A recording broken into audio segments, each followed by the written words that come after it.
That said, our Spring Masters winners certainly want things to change. Rival going to opt for the first pick, and of course that means the first ban as well. You heard the commentators lament the purple team's draft last time around. How do you think things need to change for Team Rival? It wasn't just a draft, it was also the itemization questionable choices where Wlfy goes for an early Aegis but also an early Shaman's Ring, whereas the effectiveness of Lawbster playing the Giannis with Chronos Pendant is just millions of years ahead, going to do more damage and be more useful. There was only about 7 stacks on the Shaman's Ring around the 10-minute mark that has no power spike play. You want to get this item a little later on, not to mention Deathwalker picks up the Height of the Urchin around the 14.5-minute mark when the scoreboard was 6-2. Well, guess what? Rival don't get a single kill after that. Even with the buff recent changes, not a useful pick with how that state of the game was going for Rival. Tough stuff there across the board for Rival. Hopefully they can change things around. One pick that you want to see here for Rival. It's not necessarily Giannis. The first, but overall. It's got to be Giannis. And there it is.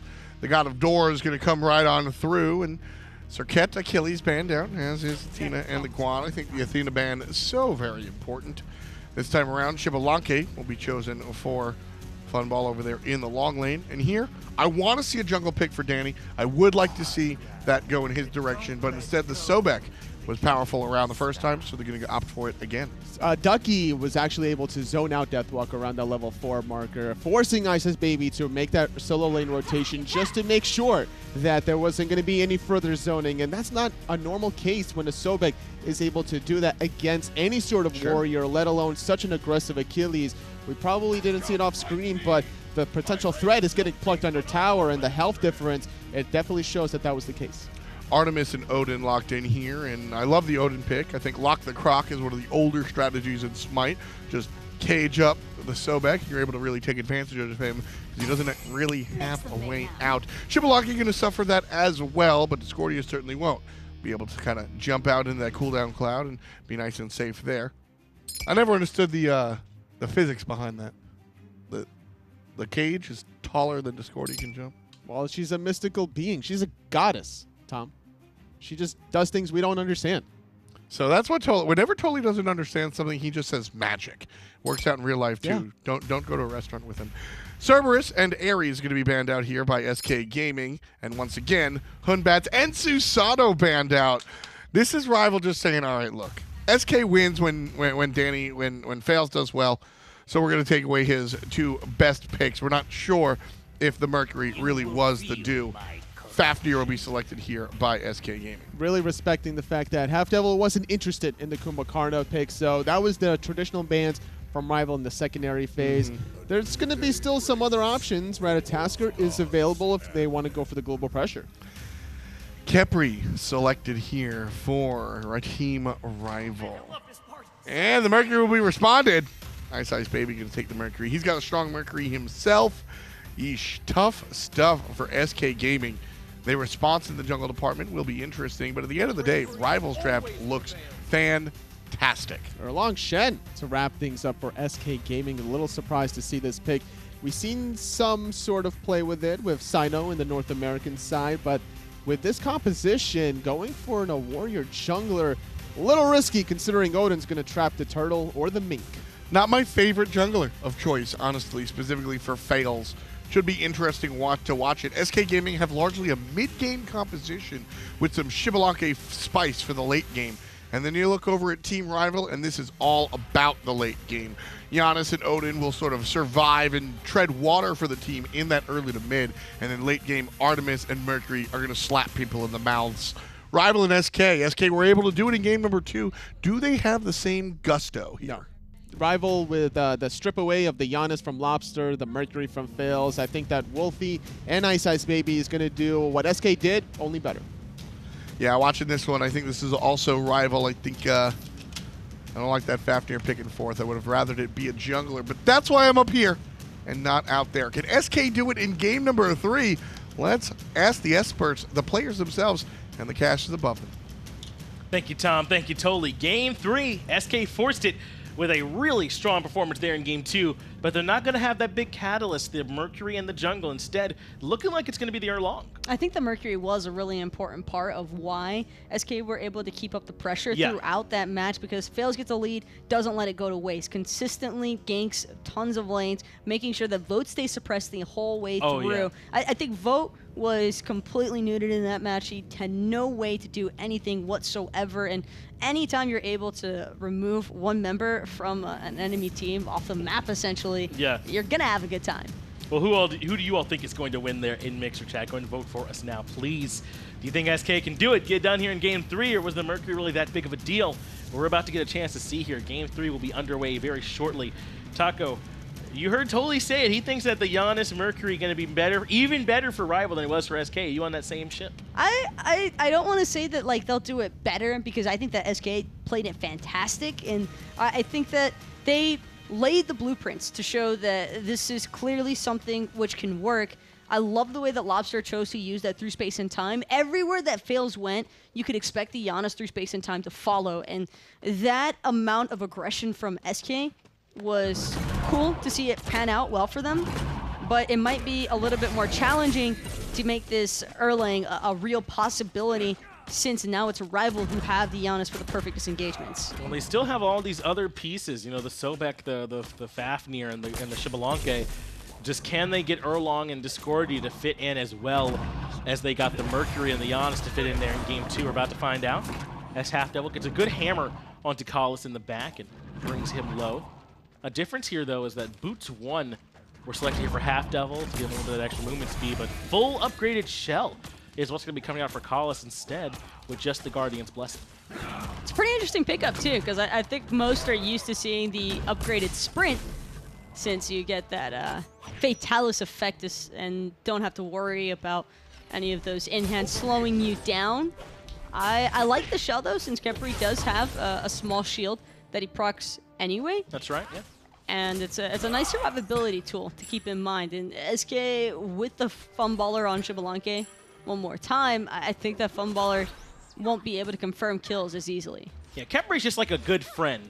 You know, just being around him just makes you feel a little bit better. That shield is pulsing out every so often, and you can see it starting to build up there for Vote, and there it is just now going off and giving him a little bit of extra protection here, so that Shell going to go along that same thought process here from Collis in the duo lane.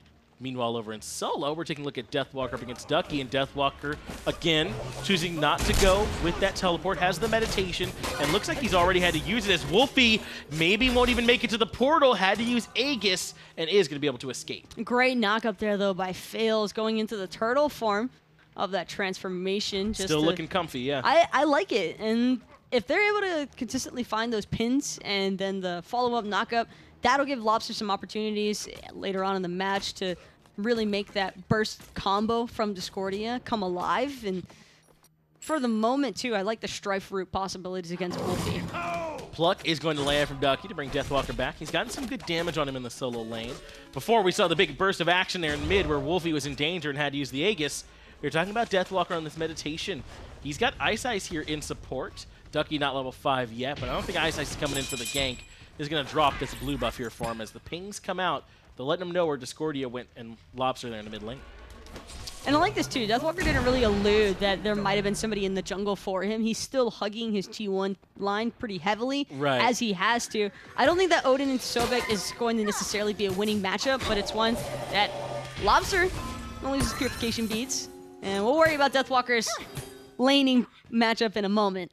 No, that was very clean there by iceicebaby. And that's part of why it's so important that he didn't reveal himself on the solo side. That's what you were just alluding to, right? Now, Ice can kind of walk in on the top side of mid lane, really on the Chaos side, and just special delivery and force those beads out, calm as you like, and then walk away. I'm going to be real with you for a second here, Finch. That was an even better point than the one I was going to make originally. So shout-outs to you, man, for... It was good, and I was down to take the credit for it, but I was like, I can't do Finch like that. Well, I appreciate you there, Taco. You're taking the sip there. I saw you drinking, so I was like, I'll go ahead and bring it home. Oh, they don't know that we do that. They think that we stand the whole time and never get to eat. Well, they got to see Totally chowing down, right? Rip the caster Bring back camps. caster camp? Yeah, bring back caster camps.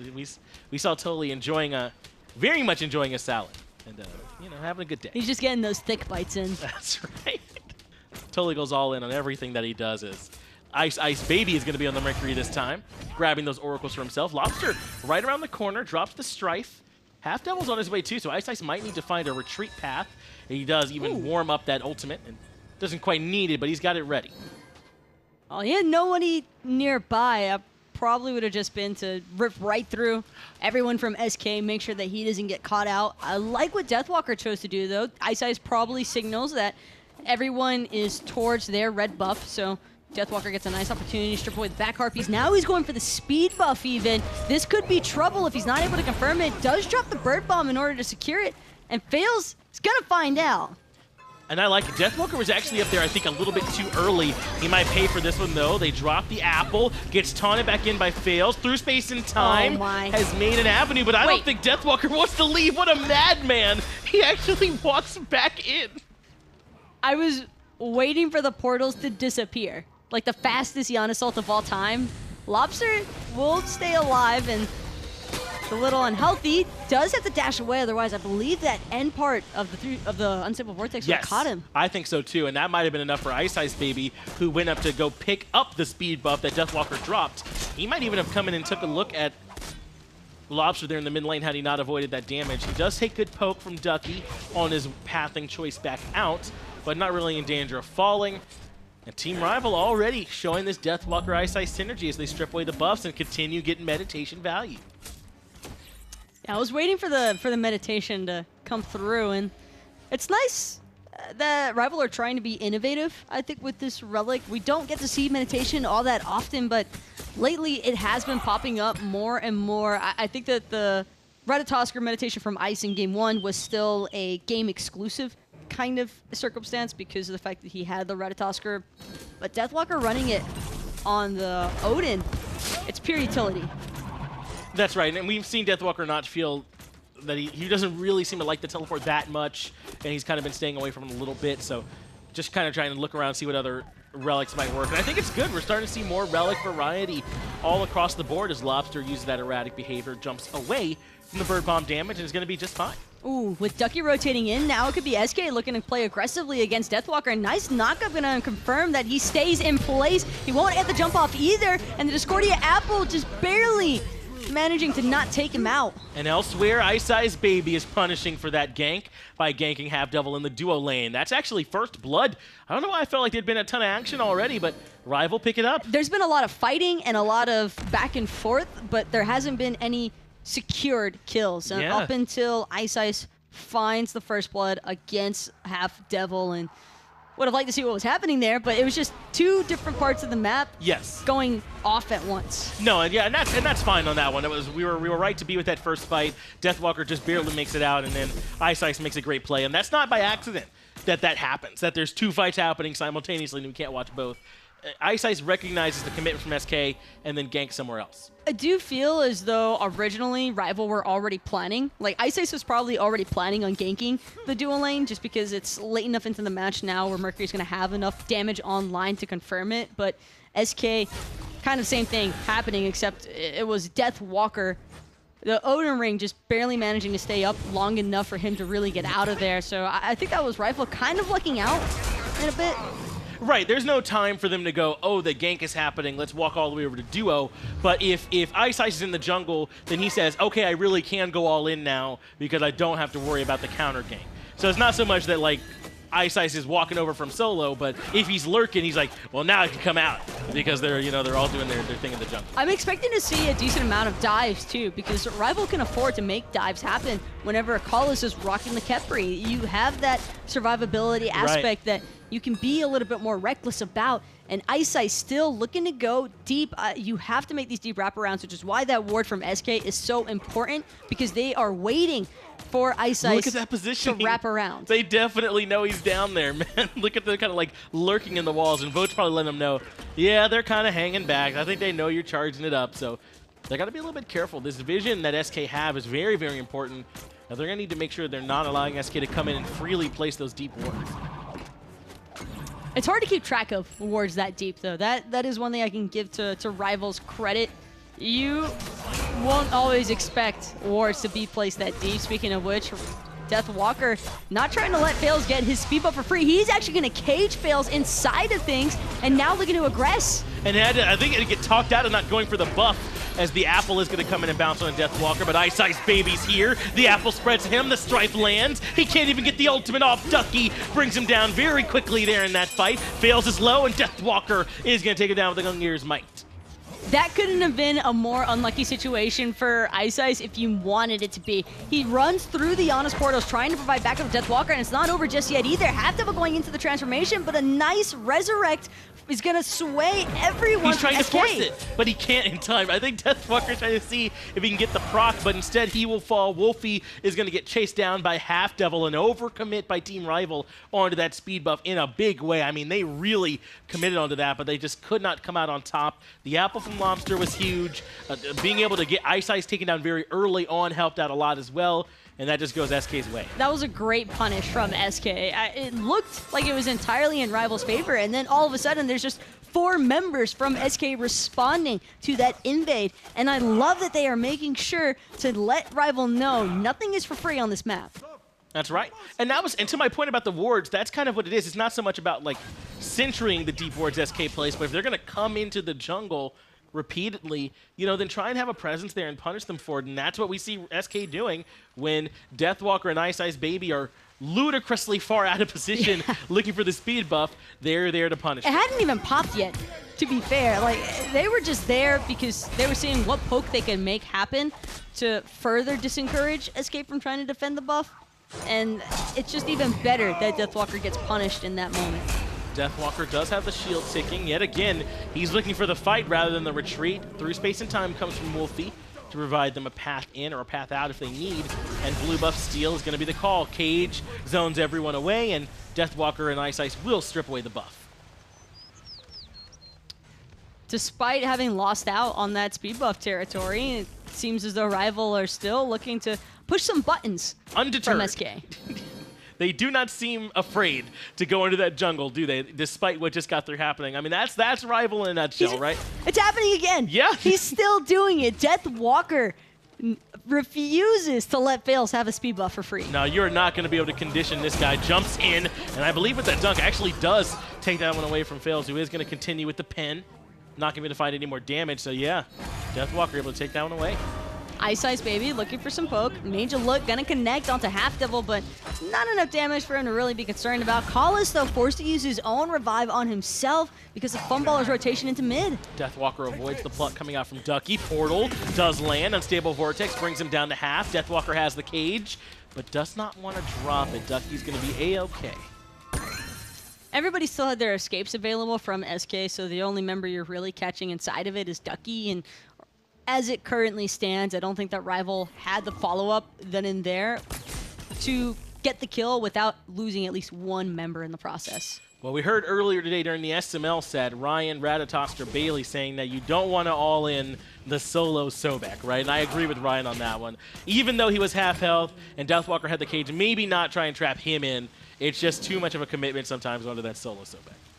And speaking of which, and solo Sobeks, SK have gone a little frontline heavy with this comp in comparison to their other two.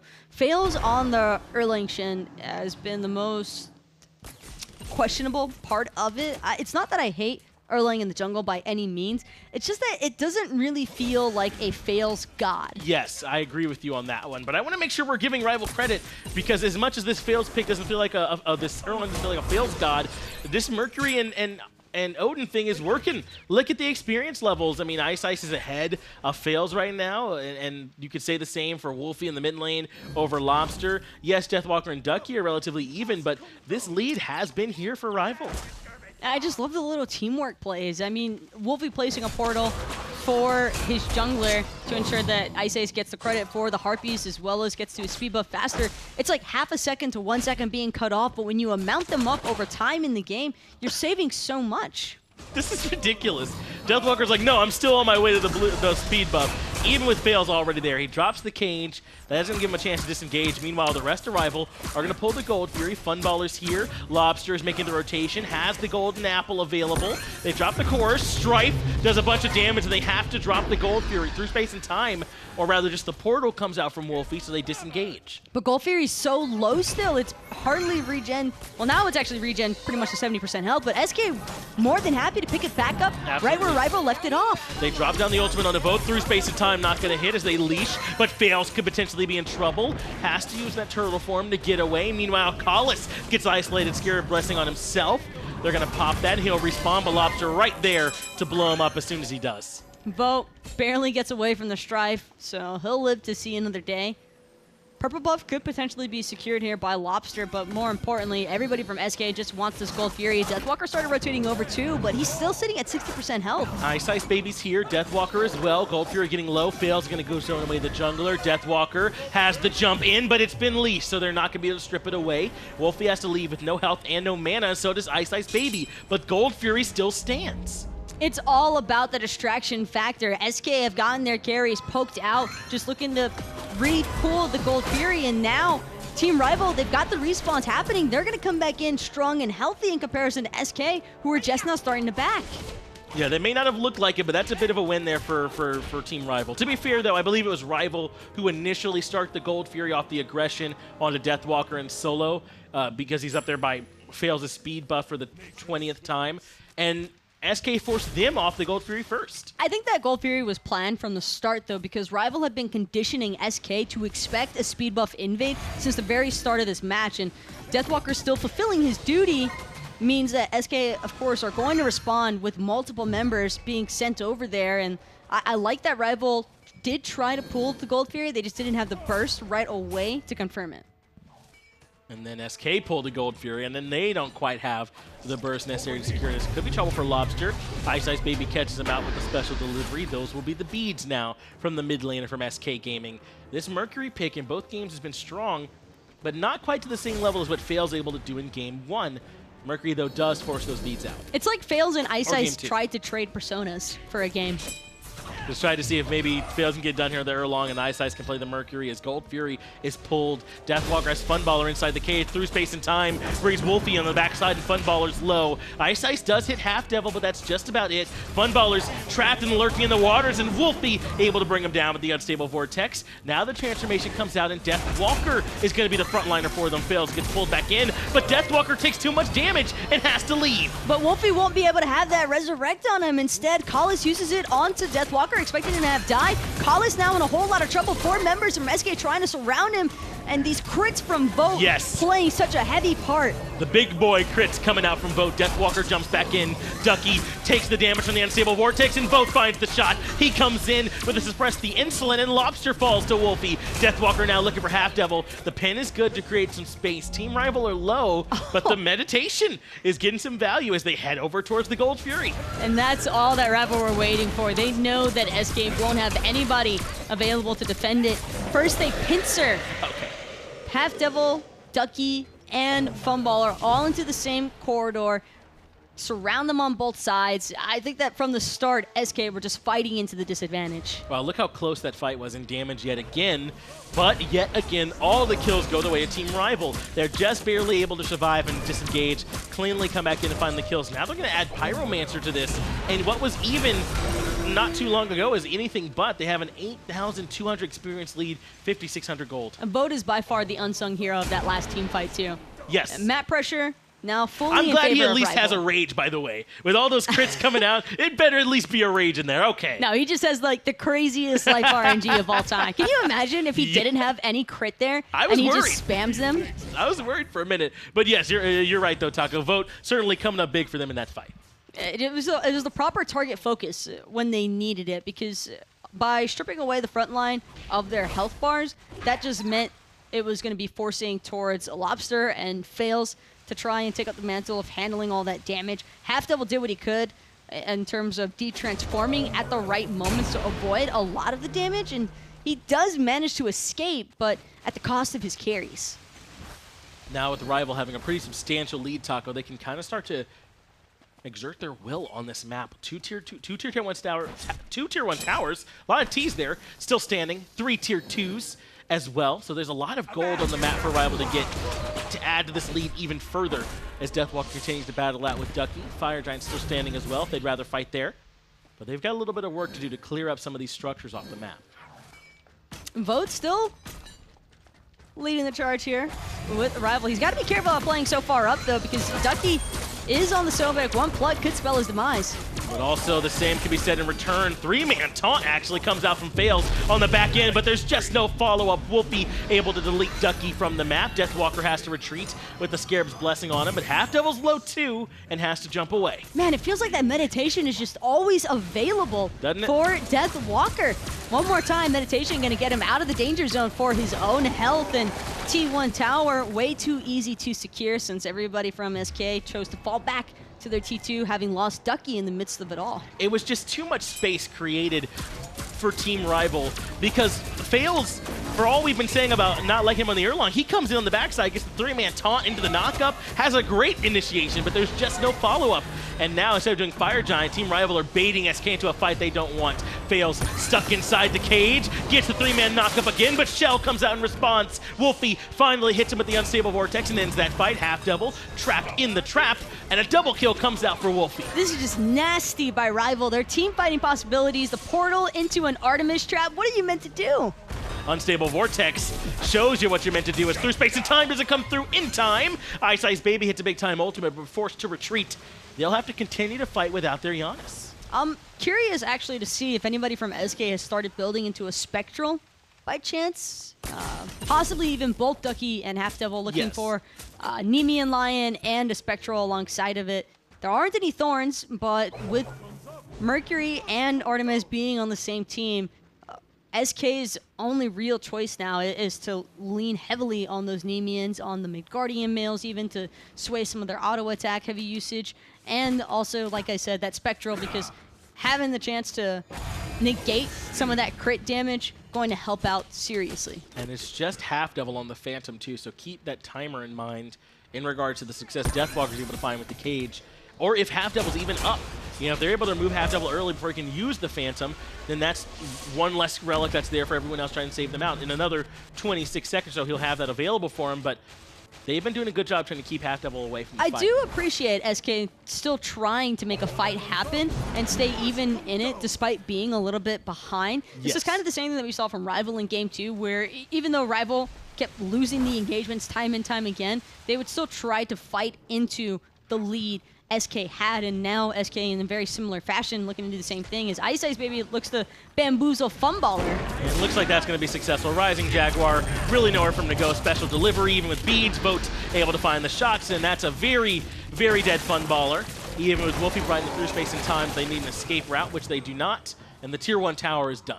It's like clockwork watching Rival go to work in this Game 3, and Faeles looking to focus out Deathwalker. Golden Apple, though, going to whiff thanks to Deathwalker jumping right over it. That's a big ultimate that's going to be on cooldown. Lawbster's been able to help out in a big way with that. We saw it punish iceicebaby earlier on with, you know, that going a little bit fortunate, I would say, for Lawbster, and unfortunate for Iceice. Gold Fury being looked at now while Faeles is being zoned away. The rest of SK are in mid lane, and this Gold Fury should be very free for Rival, and it is. Faeles should manage to survive, too. I don't think that Deathwalker and iceice underneath the T2 are going to be able to take him out, but sieging the T2 could be a different story entirely, as now Ducky's going to blink over the wall, trying to provide some backup to his boy HalfDevil, but it's all about Faeles going down. Faeles is tanking the tower, but that's not relevant. If they destroy the tower, they're ready for the disengage, and SK have got to retreat. Faeles, though, surviving. Once again, he's gone with the Hide of the Urchin. Looks like he might have done Gauntlet first this time, but he's electing to go at this early Hide, even when they don't have quite as tremendous of a lead as they had in Game 1. It's still enough of a lead where Hide of the Urchin, probably unnecessary in comparison to other items that he could potentially have picked up in that 5th item slot. But maybe he feels as though with the Odin, he's been able to trap enough people inside of the cage and find consistent enough picks that can justify the buy. I like that rhyme in there, Taco. Justify the buy. You ever just have one of those moments where, like, you start unintentionally rhyming stuff together and then you feel like Rap God? You mean like you're just accidentally spitting fire sometimes, Taco? Yeah. Like Rap Taco? I mean, sure, yeah, that happens. You want to check out my mixtape? I do. Yeah, link your SoundCloud later, by the way. Everybody's gonna want to. I don't have enough tattoos for that. Gonna want to get on that Taco SoundCloud. But Fire Giant and that whole pit being controlled right now by Team Rival. Deathwalker zoning them all away. It looks like they've got some ward control down. Rival, or rather SK, do have one near the top, but not going to help them grab this Pyromancer.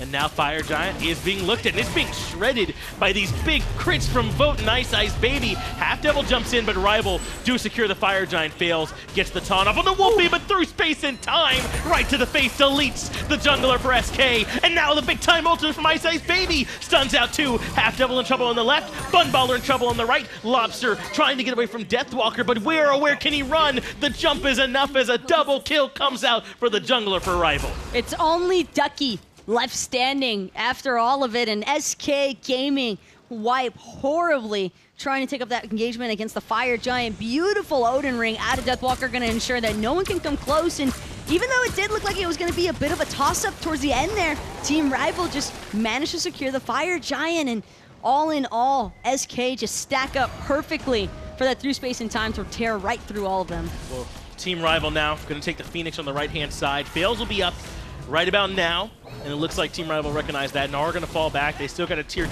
tower mid to bring down. iceicebaby is the one that's going to do that.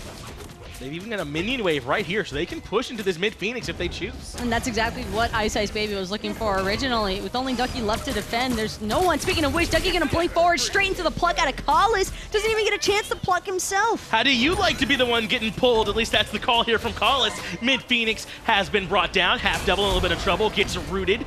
No immediate follow-up from the carry, so he will make it back to the rest of his team as Team Rival just slide to the left. They're going to come get this Phoenix. Ducky just hesitated. He did. And in the brief second that he hesitates, Faeles just goes in. Doesn't matter what's coming after him next, Faeles is going in. Speaking of which, SK trying to respond right now to Team Rival underneath this last and final Phoenix. They're going for the 4v5, and they have a lot of low-health members on the side of Team Rival. Apple doesn't find anyone. HalfDevil inside the cage gets brought down. Vote is the one that puts in the last shots. Now Lawbster has to find a way to retreat, but iceicebaby's right there and punches him in the face. It's now a 5v2 with only Faeles and Funballer standing. Ducky will respawn, and the members of Rival aren't exactly the most healthy, but I'm not sure that even matters, Finch. All 5 still standing strong means that SK are going to have a tough time keeping Rival away from their Titan. Sustaining up with that Fire Giant. The Frenzy comes out, and Team Rival are ready to push into the Titan room. Faeles has to retreat. Funballer's low, and he ends up falling. Funballer does take out Ice Ice in return, but Funballer falls as well. Ducky just trying to keep the Titan standing, but Wlfy hits him with the shotgun to the face, and Team Rival take it in Game 3 over SK. SK made it close, but it just was not enough. They brought us some bonus smite, though, and I still think that says a lot. Yeah. It shows that you can't just pick whatever the hell you want and make it work. A Rival, for as good of a team as they are, they still ended up losing Game 2. Right. Because I think it came down to the drafts entirely, and SK, the potential is there. I think that was the shining light proving that SK are able to compete at a higher level. It just didn't come to fruition in Game 3 here. I think that Rival just outplayed it a little bit better. Well, I got to know who your MVP was after that game, Mixer Chat. And there's a very hard-fought one by Rival, so good luck trying to pick out one person who made everything happen. They did so well as a team.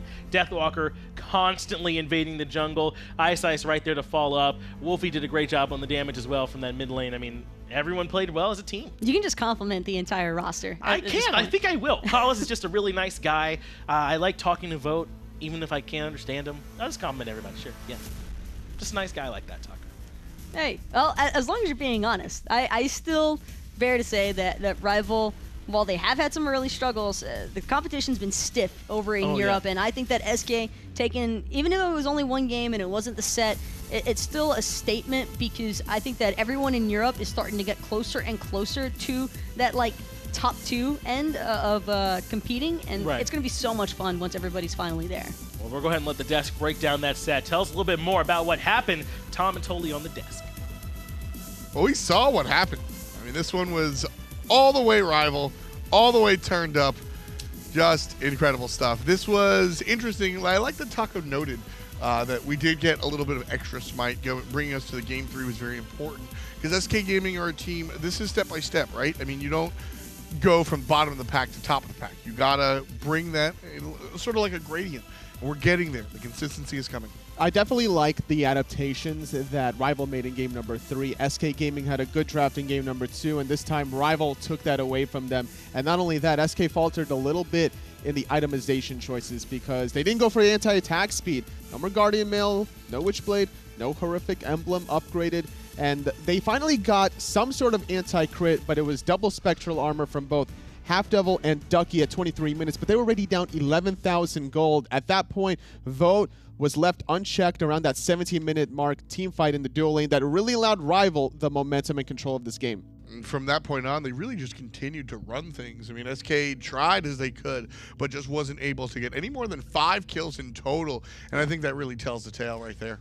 Really unfortunate there for SK Gaming, losing yet again, trying to find their footing in week number 2, not finding it against Rival. Not quite here, but the solo laner certainly found it. Deathwalker. This guy always performing his face-off, and for Rival, doing it well.